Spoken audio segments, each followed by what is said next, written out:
In Magic, legendary creatures are pretty cool. They represent unique individuals from the Magic story, and over the years they've become even more important in the game, with Commander becoming the most popular format.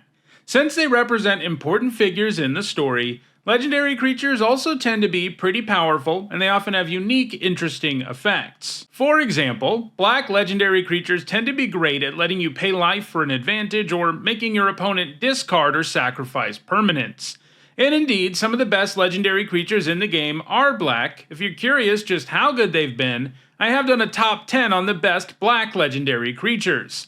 However, not all black legendary creatures are good, and many of them aren't fit to be played as your commander or in 60-card formats, and those are the exact kinds of cards we'll be looking at today. Magic's worst black legendary creatures.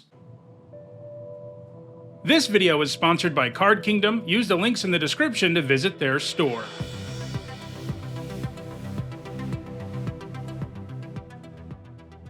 At number 10, it's Kyoki Sanity's Eclipse. For 4 generic and 2 black, it's a 6/4. Whenever you cast a spirit or arcane spell, target opponent exiles a card from their hand. I'll be honest, it was actually kind of hard to find a number 10 for this list. No matter what I went with at number 10, the card I chose felt like it was just a little bit too good to show up on a worse list, but in the end I had to pick one, and I went with Kyoki, who is just really bad, albeit significantly better than the rest of the list. To start with, a 6 mana 6/4 isn't great, and while the text box is definitely upside, it's pretty underwhelming. This is because not only does it trigger off of something that doesn't commonly show up in very many decks, but also because by the time Kyoki comes down, disrupting your opponent is generally less meaningful, and while there are spirit decks out there for sure, this isn't exactly the payoff you're hoping to get in play so that you can go off. It's just a kind of okay one that has a very subpar stat line. At number 9, I've got 2 cards, Gallowbraid and Morinfin. I could have given one of these the number 10 slot and Morinfin the number 9, but the 2 cards are so similar that felt kind of silly.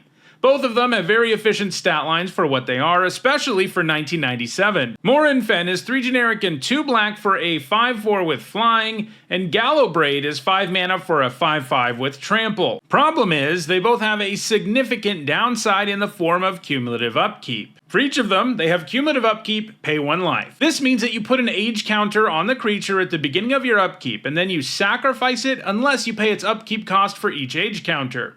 In other words, these 2 legendary creatures make you pay 1 life, and then 2, and then 3, and so on. And while they can potentially outrace themselves, that's only when they are left completely unchecked and able to smash in for 5 every turn, and that's not going to line up all that often. They weren't playing back in 1997 despite being so efficient for the time, and these days we get creatures with these stat lines and upside all the time, so there's even less reason for us to use them today.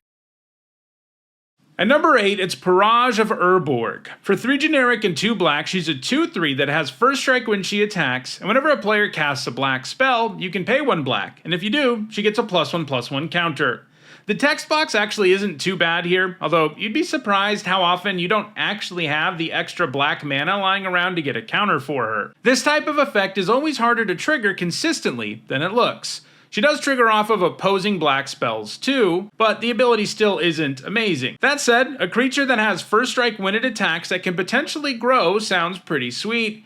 What really pulls her down though is the stat line. A 5 mana 2/3 is absolutely miserable. When she comes down, she's unlikely to be able to block or attack effectively for several turns, and by then you'll have sunk more than 5 total mana into her. Meanwhile, she's very vulnerable to lots of much cheaper removal, and it just isn't worth all that risk.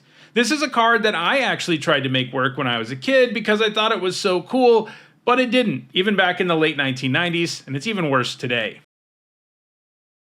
At number 7, it's Baron Sengir. For 5 generic and 3 black, it's a 5/5 with flying, and whenever a creature dealt damage by the Baron dies, you put a +2/+2 counter on Baron Sengir. You can also tap it to regenerate another target vampire. Listen, if I'm paying 8 mana, that creature better take over the game in a big way. Unfortunately, Baron Sengir doesn't even get close to getting there. He's severely understated for the cost, and while your opponent chump blocking the Baron can make him grow in a hurry, you can't really count on that happening, and you really need multiple counters before Baron feels remotely worth it. I mean, if the game is still going on when you have 8 mana, there's very little chance that Baron Sengir is the most intimidating creature on the board. There are some silly combos you can do with Baron for sure, since it doesn't have to be combat damage for it to get the counters, so if you have something like Waltz of Rage, you can go pretty wild. But that's a ton of setup and incredibly risky. The Baron would have to be better all on his own in order for that combo to actually be worth it, and he's just not. Regenerating vampires is nice upside to have to be sure, but generally you'd like an ability like that to show up on a much cheaper vampire so that it can help you build out the board. You don't want to pay 8 mana for that ability. Vampires are one of the more popular EDH themes, and Baron Sengir hardly sees any play, because playing him is a good way to make sure you lose a game, since everyone else will be throwing haymakers at 8 mana while you're basically punching yourself in the face. At number 6, it's Ukora the Prisoner. For 2 generic and 2 black, it's a 5/5, and when it leaves play, you sacrifice all non-ogre creatures you control. This card was kinda supposed to be the second coming of Juzam Jin, and they definitely convinced me it was good. This is the second card on this list that I actually tried to make work back in the day. Surprise, surprise, it didn't. A 4 mana 5/5 is definitely nice, even more so in 2005, but the downside here is just too great. Sure, you can jump through some hoops and only run ogres alongside Ukora, that's what I did, but that's a ton of effort just for a 5/5 with no evasion or anything else to speak of. Kamigawa Block did have an interesting ogres and demons thing going on, and that was certainly the best setting for the card, but even in the format that was most built for Ukora, it was terrible and no one played it.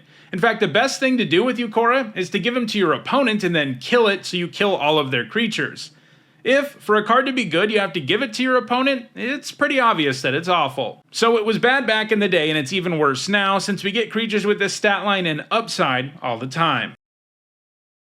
At number 5, it's Geth, Thane of Contracts. For 1 generic and 2 black, it's a 3/4, and you can pay 1 generic and 2 black and tap it to reanimate a creature, but it gains if this creature would leave the battlefield, exile it instead of putting it anywhere else, and you can activate the ability only as a sorcery. If Geth stopped there, it would be a pretty sweet card, an above-rate creature that can repeatedly reanimate stuff. But unfortunately, it comes with downside that is just too much to overcome. It gives all of your other creatures -1/-1. I'll admit this card looks like it might actually be worth the downside, since paying 3 to reanimate is pretty awesome. Geth's reanimation ability is also worse than it looks. It's cheap when it comes to mana, but you have to wait a turn to use it, and then have the 3 mana, and you have to do it at sorcery speed, and the creature you reanimate disappears if it leaves the battlefield in any way. So there are lots of forms of interaction that work, including bounce spells and blink effects. So yeah, Geth asks a lot of you. You've got to load up your graveyard nicely, you can't reanimate the same card more than once. Geth is played more in Commander than any other card on the list, but that's because, like Ukora, it's played in decks that give Geth to your opponent. That's a pretty damning illustration of how bad Geth is. You don't really care about giving your opponent access to this activated ability because the -1/-1 effect is so bad. Unlike every other card in this list, we also have limited data about Geth, since it's a card from the Arena era. Every limited format that's been on Arena has data over on 17lands.com, which we can use to analyze a format, and Geth, Thane of Contracts has one of the lowest win rates of any card in any limited format ever. It's at 42.4%. And that's even worse than it sounds, because the average win rate of 17 lands users is 55.1%. And when I say I know Geth looks kind of good, I say that as a result of making that mistake myself. I thought it was going to be a usable build-around in Phyrexia All Will Be One Limited, when in reality it's one of the worst limited cards of all time, and it's terrible everywhere else too. At number 4, it's Zhang Liao, Hero of Hefei. For 4 generic and 2 black, it's a 3/3, so you're spending just about twice the mana you want to spend on a 3/3, so that text box better be amazing. But of course, it's not. When Zhang Liao damages an opponent, that opponent discards a card. That text box is actually kind of solid, but not so much when on a 6-drop with terrible stats. In order for him to get in and make your opponent discard, you're going to need to use some extra cards and mana to make that happen, since a 3/3 with no evasion isn't exactly going to be getting in for a hit very often. It is true that it counts any kind of damage to an opponent, so if you set up some repeatable way to damage your opponent, like by putting Quicksilver Dagger on it, things get a little bit better, but once again we're talking about a ton of work just to make a card passable, and there's just no reason to do that. Just play Hypnotic Spectre, or you know what? Pretty much any Spectre, and you'll be much happier. At number 3, it's Arini Sengir, the second member of the Sengir family to show up on the list.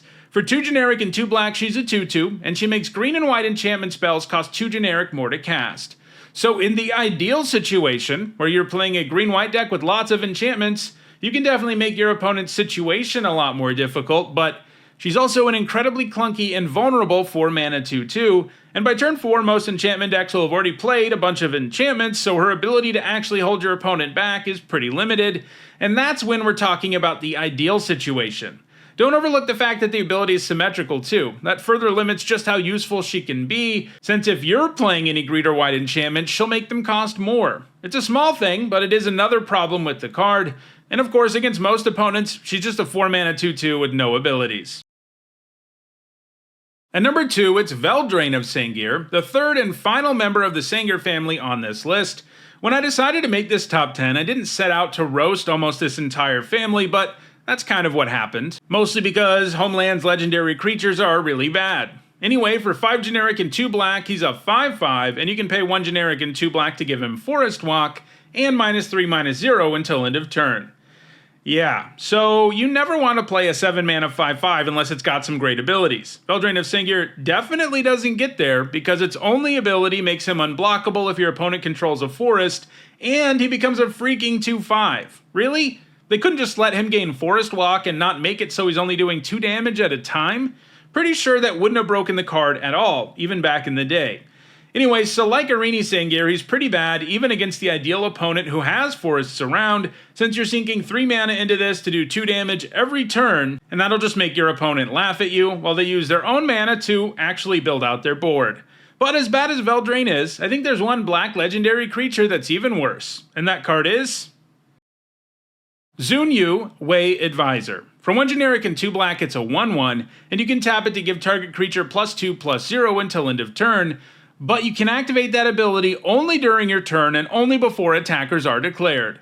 3-mana 1/1s are absolutely horrendous, since they die to virtually everything, and usually your opponent pays way less mana to get rid of it, so most cards with that stat line really need to have an enters trigger or some form of protection, and Xunyu doesn't have any of those things. He just has an incredibly weak ability. While it might look like he can use that ability the turn he comes down, he can't. The reason his text box doesn't have what we're used to seeing, that is a tap symbol and an activated ability, is because he's from Portal 3 Kingdoms, a standalone set where they tried to minimize complexity, and they didn't want people to be able to use abilities like this at any time, so they have a narrow window when they can be used. But when 3 Kingdoms cards became part of mainstream Magic in 2005, they went back and made it so the cards made more sense in Magic more broadly, and that involved giving all of the creatures with one of these abilities an actual activated ability involving the tap symbol. So no, you can't get this buff the turn Xunyu comes down unless he has haste.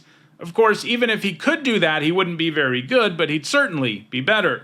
Furthermore, that narrow window in which you can use the ability is a big problem too, since your opponent knows where the +2/+0 is going to be before they ever decide whether to block.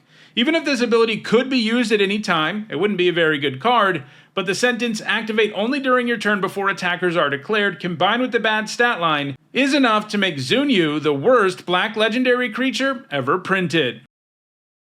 So, those are my picks for the 10 worst black legendary creatures. If you want to buy some of these terrible cards, because maybe you could use some new expensive coasters, check out the description, where you can find a direct Card Kingdom link for each card that appeared in the video. If you enjoyed the video, please like it and share it so that others can enjoy it too. If you want to make sure you catch future videos, don't forget to subscribe and turn on notifications. And if you want to catch up on more than 800 other MTG top 10s, including many more that look at the worst cards in the game, you should see a playlist on your screen shortly. Thanks for watching.